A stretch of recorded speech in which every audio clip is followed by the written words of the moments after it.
Bonjour à toutes et à tous, bienvenue sur la chaîne. Aujourd'hui, j'ai envie de me faire les New Mutants, les nouveaux mutants.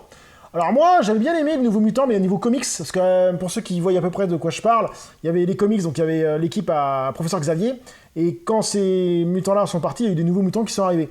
Et moi, j'aime bien ce genre de truc. Après, ce film a été complètement dénigré, hein, d'après ce que j'ai entendu parler. Je sais pas pourquoi. On va voir du tout de quoi ça parle. Classique sobre, mais diablement efficace. Les mutants deviennent dangereux pour eux-mêmes comme pour les autres, lorsqu'ils découvrent leur pouvoir détenu contre leur volonté dans une division secrète d'un mystérieux hôpital psychiatrique. 5 jeunes mutants doivent apprivoiser leurs dons et assumer les graves erreurs de leur passé. Traqués par une puissance surnaturelle, leurs peurs et leurs terrifiants vont devenir réalité. Ouais, bah ça fait pas trop Marvel, ça. Alors ce que je sais, c'est que c'est dans l'univers des X-Men.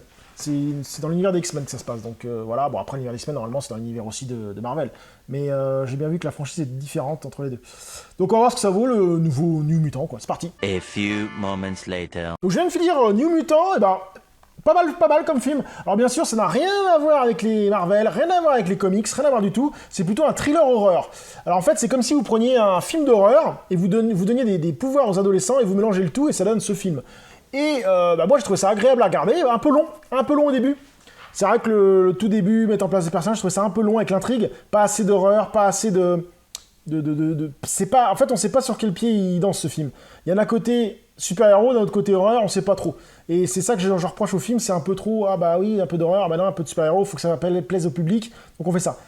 Et j'ai quand même trouvé ça excellent, et la fin est géniale. La fin est géniale, avec les combats, avec les super-pouvoirs et tout, j'ai trouvé ça vraiment excellent. S'il y a eu plus ça serait encore mieux. Mais ça reste un film classique, intéressant à voir, si vous ne l'avez pas vu, donc je vous conseille, hein, New Mutant, non, franchement... je sais pas ce que les gens lui ont trouvé, hein. Ils lui ont trouvé que c'était pas terrible et tout. Bah, je pense que les gens s'attendaient à autre chose. Je pense que les gens s'attendaient à du Marvel, à des X-Men, à d'autres choses, et que ce n'était pas du tout le cas. Donc ouais, ça reste un film correct à voir. C'est pas le film de l'année, ce sera pas le meilleur Marvel, ça sera pas le meilleur X-Men, ça c'est sûr et certain. Hein. C'est bien en dessous d'un X-Men, hein, faut être clair. C'est bien en dessous de certains Marvel, mais au-dessus d'autres. Hein. Et ça reste un film classique à voir. Si vous l'avez pas vu, bah, je vous conseille. Hein, je le reverrai sûrement un jour, j'avais bien apprécié ce film. Donc voilà, New Mutant. Sur ce, je vous dis à très bientôt sur la chaîne. Salut.